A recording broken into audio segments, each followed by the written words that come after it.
Bonjour et bienvenue dans votre nouvelle émission littéraire sur TBO. Chaque mois, nous partirons ensemble à la rencontre de différents auteurs, scénaristes, illustrateurs, résidant dans la région ou tout simplement de passage dans le coin. Ils nous parleront de leur actualité, de leur coup de cœur littéraire ou encore de leur livre de chevet. Pour ce premier numéro, l'écrivain Hervé Hamon nous parle de ses conseils de lecture et Chris, scénariste de bande dessinée, nous convie dans l'un de ses endroits fétiches à Brest pour nous parler de son actualité et de ses projets. Mais pour commencer, partons à la rencontre d'Yvan Pomeau. Yvan Pomeau, ce nom ne vous dit peut-être rien. Pourtant, ses histoires et dessins sont bien connus des enfants. En effet, Yvan Pomeau est un auteur de littérature pour jeunesse. On lui doit notamment Marion Duval et Angelot Dulac. De passage dernièrement à Brest pour dédicacer son dernier album Casse-Tout, il nous a parlé de son inspiration, de son style et de son œuvre. Bonjour. Bonjour. Comment tu t'appelles? Noé. Eloé? Non, Noé. Noé, N-O-E. D'accord. Moi, je fais des livres et puis j'attends les réponses. Et si les livres se vendent, se regardent dans des proportions qui me permettent de gagner ma vie, et ben je continue. Disons que je ne sais pas exactement à l'avance quelle va être la réaction des enfants.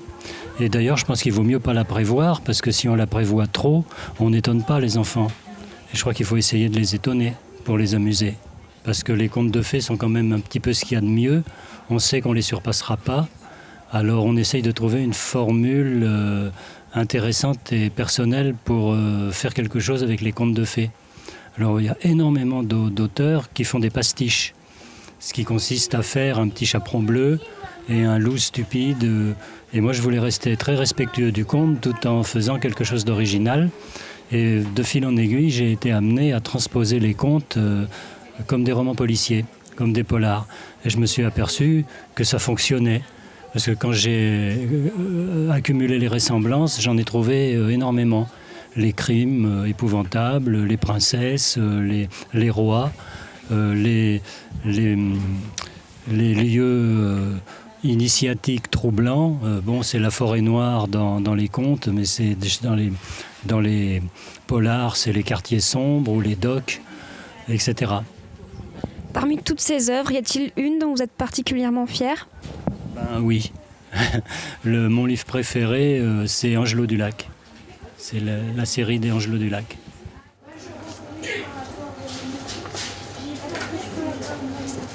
Continuons de flâner dans les livres en compagnie d'Hervé Hamon. S'il a d'abord débuté sa carrière en tant que professeur de philosophie, il s'est très vite tourné vers l'écriture.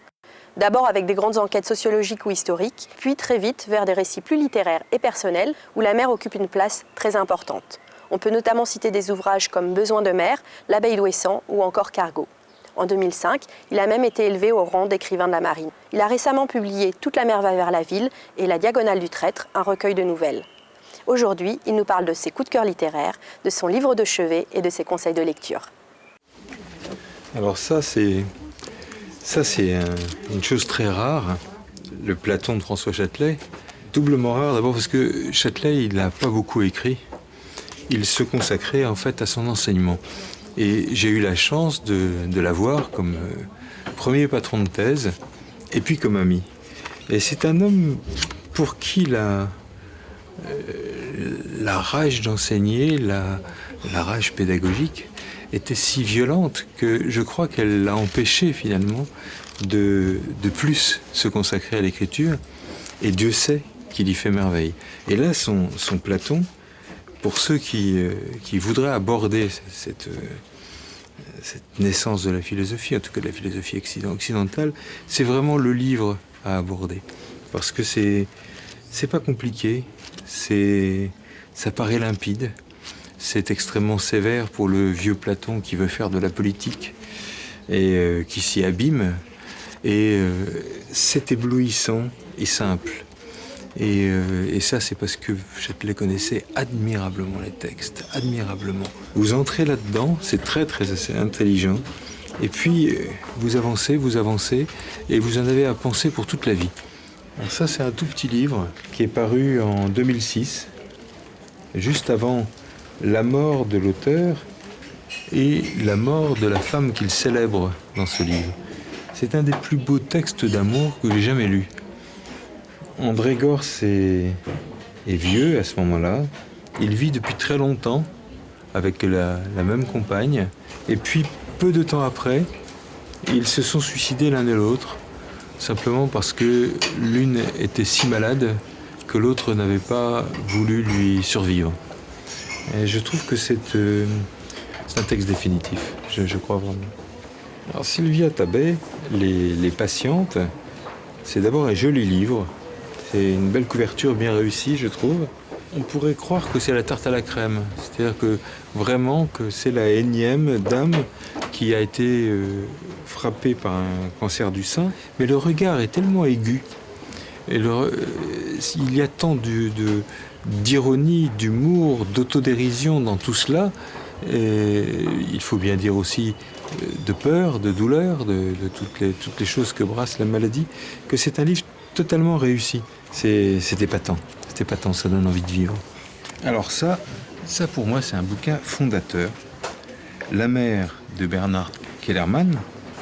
Kellermann est né en 1879 et mort en 1951. C'est pour moi un des livres de mère absolument une espèce de socle comme ça. Et quand je vais à Ouessant, je ne peux pas ne pas relire Kellermann.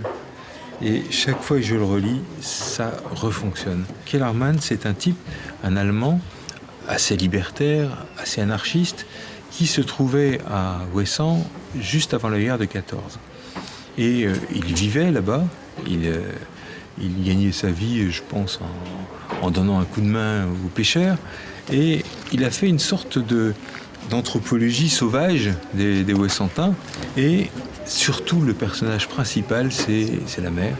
C'est la mer en mouvement, c'est la Villa des Tempêtes à la pointe de Perne, où il logeait. Et c'est un livre absolument envoûtant, magnifique, total, quoi. Et il a dû quitter Ouessant parce que la guerre venait et que les Allemands n'étaient plus bienvenus, évidemment en France, même celui-là qui était favorable à tout sauf à la guerre. C'est un livre génial et qui a une espèce de force et une espèce de description de la mer. Quand vous retournez à Ouessant, vous avez des bouts de Kellermann qui vous reviennent dans la tête comme ça.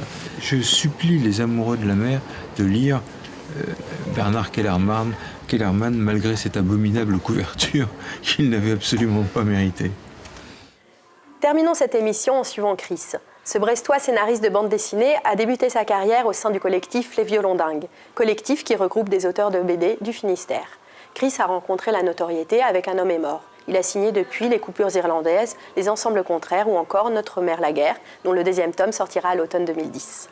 Alors Chris, on est là aujourd'hui au McGuigan's, le pub irlandais sur le port de Brest. Pourquoi ce pub ? Pourquoi l'Irlande ? Oui, il y a énormément de choses. Tout ce qui est l'Irlande, moi, m'a toujours parlé, mais parce que j'ai une histoire commune avec l'Irlande. Comme j'étais parti là-bas à 14 ans, ça avait été à Belfast. Ça avait été évidemment un choc parce que Belfast, dans les années 80, c'était quand même quelque chose de pas banal, au moins à vivre. Et ça a aussi marqué tout un éveil, non seulement à la politique, à l'histoire, à l'importance aussi de l'écrit et de la façon dont on raconte l'histoire. Alors après, est-ce que c'est pour ça que j'ai toujours recherché ce genre d'ambiance ? J'en sais rien. Il y a sans doute plein d'autres facteurs. La première étant le côté humain des lieux. Enfin, j'aime beaucoup les pubs. Ce sont des vrais lieux de rencontre et j'aime bien y perdre. C'est pas là que j'aime écrire, mais c'est là que j'aime bien traîner pour m'inspirer un peu avant de m'y mettre. Oui. Ouais, voilà. Pour rester un petit peu sur votre actualité, qu'est-ce que fait Chris en ce moment ? Qu'est-ce que, après la publication de Notre mère la guerre, où il en est aujourd'hui ? Eh ben, il continue sur Notre mère la guerre avant tout, puisque c'est, on va dire, le gros projet actuel. Comme en plus le tome 1 a reçu un chouette accueil, évidemment, là cette fois on est attendu pour le tome 2. Il y en aura 3 volumes en tout. On a des dates là vraiment à tenir, puisque le tome 2 doit sortir en septembre 2010 et le tome 3 en septembre 2011. Bref, voilà, ça c'est le gros du travail actuellement. Et puis également un livre qui sortira en octobre 2010, qui est une adaptation, la première fois que j'en fais une, mais d'un roman qui a énormément compté aussi on va dire dans ma jeunesse et donc plus tard dans ma carrière d'auteur. C'est Un sac de billes de Joseph Joffo, qui doit sortir en octobre 2010. Là, il y aura 2 volumes et le premier sort illustré par Vincent Bailly, avec qui j'avais fait justement Coupures irlandaises.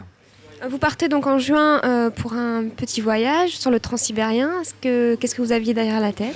Alors ça fait 4 ans que ça dure, même si c'est une obsession de jeunesse là aussi. Je pense que je me suis jamais remis du docteur Zhivago, que j'ai bien dû voir au moins 150 fois. Et c'est l'opportunité, en fait, c'est l'année de la France et de la Russie. Je ne le savais pas moi-même, mais ça faisait 3 ans que je prépare l'histoire ces légionnaires tchèques. Qui ont créé la Tchécoslovaquie au fin fond de la Sibérie en 1917. Donc voilà, je pars là-bas pendant 3 semaines, à la fois en repérage et invité pour parler de la littérature française en Russie. Donc là, on va joindre l'utile à l'agréable. Et c'est juste un autre rêve de gosse qui se réalise en même temps. En espérant que vous avez passé un agréable moment en compagnie de nos 3 invités, rendez-vous le mois prochain sur TBO pour de nouvelles rencontres littéraires.